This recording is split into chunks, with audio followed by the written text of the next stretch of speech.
Sénateur Plett. Merci, Monsieur le Président.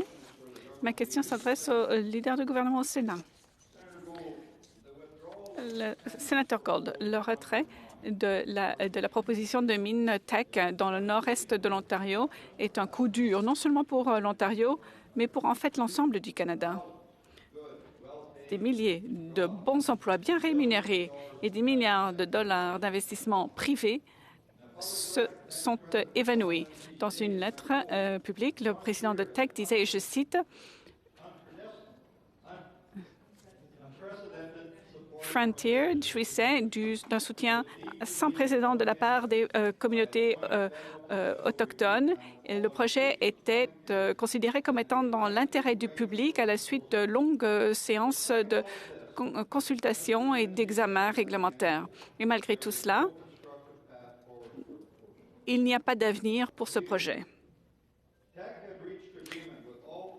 Pourtant, Teck s'était entendu avec les 14 collectivités autochtones concernées. Le projet avait été examiné en profondeur et approuvé par un panel scientifique. Si un tel projet n'arrive pas à être construit au Canada, quel projet pourrait l'être? Merci, Monsieur le sénateur, de la question. Comme les sénateurs le savent bien, la décision de Teck a été une décision d'affaires que respecte le gouvernement du Canada. Concernant cette lettre que vous venez de citer, la lettre de M. Lindsay à M. Wilkinson dit également, et je cite, « Les investisseurs et clients recherchent toujours davantage des administrations qui concilient développement des ressources et changement climatique afin de produire un produit propre. » Le gouvernement estime qu'il est bel et bien possible, voire nécessaire, de collaborer de façon à exploiter nos ressources dans le respect de l'environnement et dans le respect d'un virage de sobriété en carbone. C'est ce qu'exprimait la lettre du chef de Teck Resources. Et c'est ce qui sous-tend la décision du gouvernement. M. Lindsay conclut en disant le potentiel du Canada ne pourra pas être réalisé jusqu'à ce que les gouvernements ne s'entendent pas sur les considérations environnementales dans un contexte de développement des ressources raisonnables. Le gouvernement fédéral est déterminé à collaborer avec les premiers ministres provinciaux, les communautés autochtones et le secteur des ressources de façon à se convertir en leader en matière de développement des ressources intelligentes et environnementales. Sénateur Plett.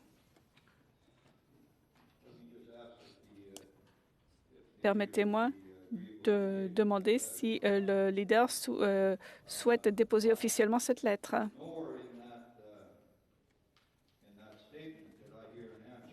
Ceci dit, je n'ai pas eu réponse à mes questions. On ne sait toujours pas quel genre de projet peut bel et bien se faire concrétiser au Canada. Donc, nous avons un premier ministre qui travaille au Canada comme à l'étranger pour mettre un terme au sable bitumineux. Le gouvernement a déposé les projets de loi C-48 et 69 qui font en sorte qu'aucun nouveau projet énergétique ne puisse être construit. Le gouvernement donne de l'argent du contribuable aux groupes environnementaux afin de lutter contre le projet Trans Mountain. Entre-temps, l'on fait construire des pipelines en Asie et au Canada, ces investissements s'évaporent. Et la liste continue. Sénateur Gold, quand cela terminera-t-il? Ne me lisez pas une lettre, s'il vous plaît. Répondez-moi. Quand cela terminera-t-il? Votre gouvernement peut-il nous dire que le projet Coastal GasLink sera bel et bien construit?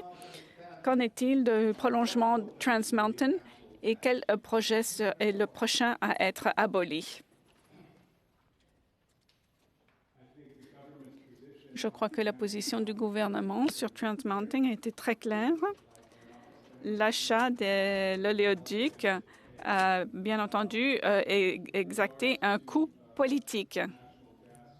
Concernant les gazoduc en Colombie-Britannique, c'est le premier ministre de la Colombie-Britannique qui a demandé à l'entreprise de suspendre sa construction temporairement le temps de consulter les communautés autochtones. Monsieur le Président, je sais qu'un grand nombre de personnes souhaitent poser des questions. J'essaierai donc d'être très bref. La lettre que j'ai citée s'adressait au ministre. Elle était rédigée par TEC. Elle fait l'objet d'un communiqué de presse. Elle est déjà publique. Quant au reste de votre question, le gouvernement du Canada n'est pas d'accord avec votre explication du projet de loi C-69 et d'autres mesures. Voilà tout. Sénateur Smith.